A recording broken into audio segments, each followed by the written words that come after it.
E. A. Wallis Budge's The Dwellers on the Nile, The Life, History, Religion, and Literature of the Ancient Egyptians. Chapter 1 is The Mother, the Family, the Home, and the School.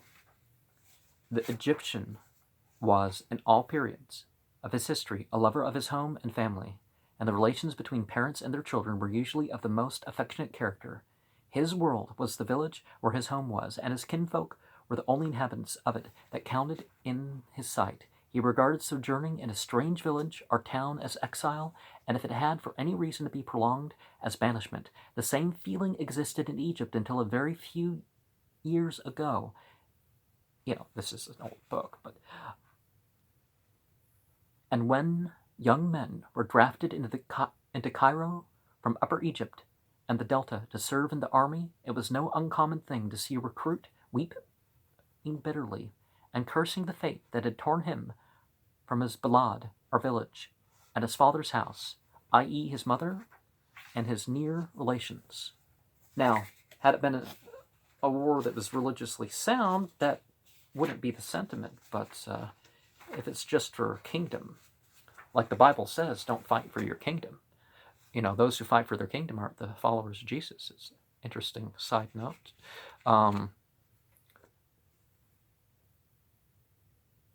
Naturally, these strong, hefty young men hated the duties and restraints of military service, but the sting that brought the tears to their eyes was enforced separation from their homes and families, and the absence of daily intercourse with communication, which it entailed. The Egyptian loved his home more than his country, and service in any part of it outside his village or town was, and still is, an abomination to him. Well, it's not that you don't love your country, it's that why are you fighting for the country to fight for the country, The master of the house, the father, the breadwinner, is the most important person in it, from one point of view, but his wife, whether she was his sister or his woman or the lady of the house, Islamic societies never allowed incest, but so let's make that clear. And typically it was only the royals of various lands that got away with that sort of thing. Nabat Pre was the lady of the house, who bore him children and brought them up, was almost more important, for she provided the countenance of the family, and preserved his name among the living, and safeguarded his property. In Egypt and in many parts of Africa, the mother was regarded as the predominant partner in the house, and though a man might honor his father's name, it was the name of his mother that he was proud to mention, and after that, the name of his mother's father, rather than that of his father's father, was the name to be commemorated. On a large number of funerary stelae preserved in the Egyptian Museum in Cairo and in the British Museum, the name of the mother of the deceased person is given, but no mention is made of the name of his father. The wise and prudent mother in ancient Egypt ruled from inside her house, and her influence was very great, and the more attention she gave to the well-being of her husband and the management of his property and children, the greater was her power. And we see that some of the words for mother tie to personified divine names, which, that makes sense too, but some of it starts with the name of a so-called goddess, and then it becomes a word for mother. But we go through multiple stages of life, and the primarily is obviously the mother stage. I'm not signaling, I'm itching. It has often been said that the Egyptians, like other Orientals, regarded women as their inferiors and as playthings. But everyone who has read Oriental history or knows the East, even as it is today, is well aware that whenever the wise mothers of families in a village or town have decided collectively that an order of the local council in respect of their homes and families is not to be carried out, they usually have their way. In Islamic society, a woman is allowed to disobey the husband when it's either not right or not fair.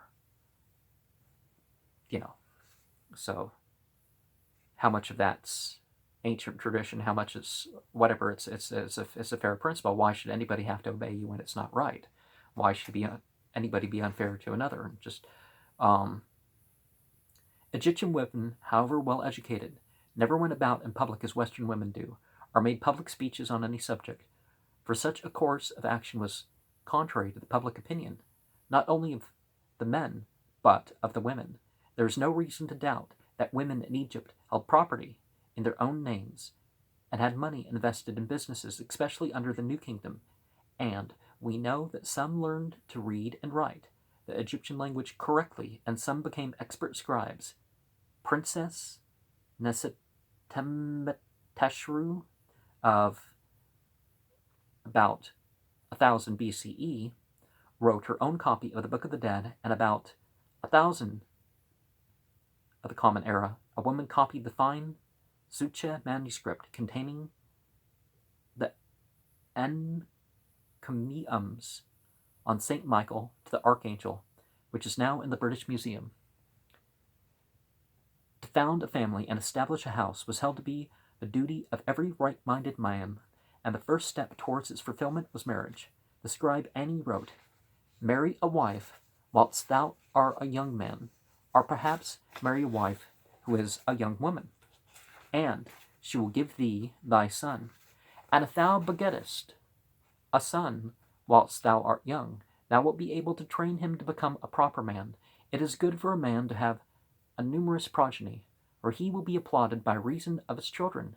How marriage was arranged or brought about in the early period is not known, but we are justified in assuming that the method employed was the same then as it is now. The father, or rather mother, who had a son about 15 years of age, looked about among his neighbors for a maiden about 12 years old, and when one suitable for a daughter-in-law had been found, an intermediary probably was employed to carry on negotiations." Now, in Islamic society, it wasn't 12, it was 13 that you find the example that Muhammad said, if any female was under 13, any male was under 15. There wasn't even the question whether they were sane and pubescent and stuff, but those were conditions laid on too. But 12, 12 and 13 some cultures, but yeah. But we find brain reasons why, okay, if it's not normal for them to even hit puberty at that, if it starts to become normal for them to hit puberty at an age, that's probably the age where the brain typically develops. Early puberty disorder cases, the brains aren't as developed as you would expect, so there could be question in terms of sanity. So rather than have those issues, set ages make just more sense. After the maiden's beauty, but was it stated as a rule? Not. After the maiden's beauty had been described in glowing terms to the father of the youth, and the youth's manly attributes and physical attraction had been enumerated to the maiden's father, the intermediary who knew the circumstances of both fathers brought them together and assisted them to settle what and how much the maiden's father was to receive in exchange for his daughter. Islam stopped the bride price thing, but a lot of African and Asian countries, even Muslim majority countries, you might have to involve yourself in a bride price to even get permission. Big surprise, fornication and adultery is on the rise, partially because of reasons like that. The delaying of marriage by families playing games. Well, I want this much money. It's like, well, if she agrees on a dower, which is paid to her, and she can give back if she wants a divorce, But anyways, in early times, the price of a maiden was arranged by word of mouth, and when an understanding had been arrived at, the marriage took place without delay. But at a later period, it seems that the marriage contract was drawn up by a scribe or notary, as we should say, who took great care to safeguard the maiden's interest. In Islam, they also have somebody who testifies on the woman's behalf that it's in her interest and it's consensual. It's not just the main witnesses and stuff. So, but this is something done separate from, the crowd, because some people are shy and, annul the marriage later rather than don't show up to the altar or some thing like that. Or just don't show up. You should be able to say it publicly. Men and women should be able to voice their consent or denial. In due course, an evening was fixed for the wedding, and the bride was brought to the bridegroom's house and handed over to the bridegroom. At the marriage festival and during the rejoicings that took place on the days following the marriage night, the friends and kinsfolk of the bride and bridegroom were entertained on a scale commensurate with the social position of the parents. Animals were slaughtered and the poor were fed, and acrobatic performances and singing and dancing amused the guests. Whether any religious ceremony was performed to consecrate the marriage is not known, but it is not likely. Nothing yet has been found that can be regarded as a marriage office. Some well-to-do Egyptian young men often married their sisters and their sister's wife, ancient Egyptian, and the sister wife is mentioned on the inscriptions. In some cases, the marriages were the result of affection, pure and simple, but generally they came about through the desire, which was deep-seated in the mind of the Egyptians, to keep the property in the family. The entities Osiris and Set married their sisters, Isis and Nephthys. Okay, well, I'll just say Isis and Nephthys, respectively. There's a different Egyptian pronunciation, but we'll get into that later, won't we? And Osiris begat Horus by Isis, and Set begat Anubis by Nephthys. Therefore, the marriages of the brothers and sisters were sanctioned by the entities, and there is no doubt that they existed in the earliest times in Egypt. It is not certain that the sister wife was in every case a real wife to her husband, but even if she was, it did not prevent the man from marrying another woman if his sister wife for any reason failed to give him a son. And it does not follow that the wife whom the Egyptians called his sister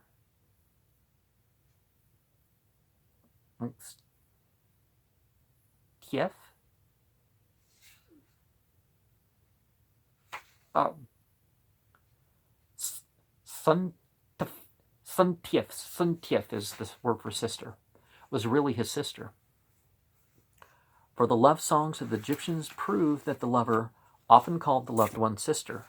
Same thing with the Bible does that too. It's, it really doesn't fit in with modern ways of thinking, or even cultures where they didn't even tolerate it from the rulers,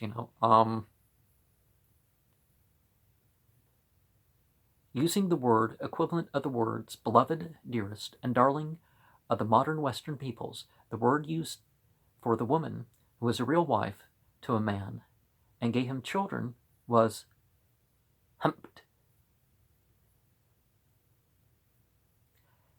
And there is no doubt that she was regarded as a joint owner of her husband's property, and that she shared the control and disposal of it with him. As to the woman who was called the lady of the house, we may assume that she held a position somewhat resembling that of the housekeeper in the establishment of a well-to-do man, and it is possible that she was also one of her master's wives. Many funerary stelae of women who held the position of a lady of the house are known to us, and it is quite clear that these women were held to be as worthy of honorable burial as the women who had given their husbands many children. Kings and nobles undoubtedly kept large harems and married many of the women who were kept secluded in them. But the inscriptions show that, theoretically at least, the king was a monogamist, and that he only bestowed the title of king's chief woman on one woman at a time, and certainly monogamy was the rule in Egypt. Polyandry seems to have been unknown. Well, monogamy among women, right? But in Islam also, let's not forget that the modern Egyptian might look more towards Islam than his culture. Actually, I'm not sure how. But women are allowed to leave for their needs, regardless. It's not just secluded in the home. If they have any need, they can leave.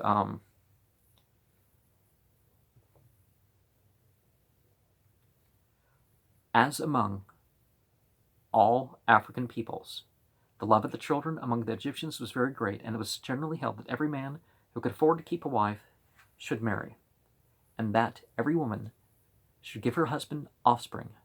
Virginity and celibacy were not approved of by the Egyptians in their so-called pagan state. though in some religious ceremonies the women performers were obliged to be virgins. Convents and nunneries were unknown in Egypt until after her people embraced Christianity. It is a remarkable fact that the founder of Christian asceticism, Anthony the Great, was a pure Egyptian.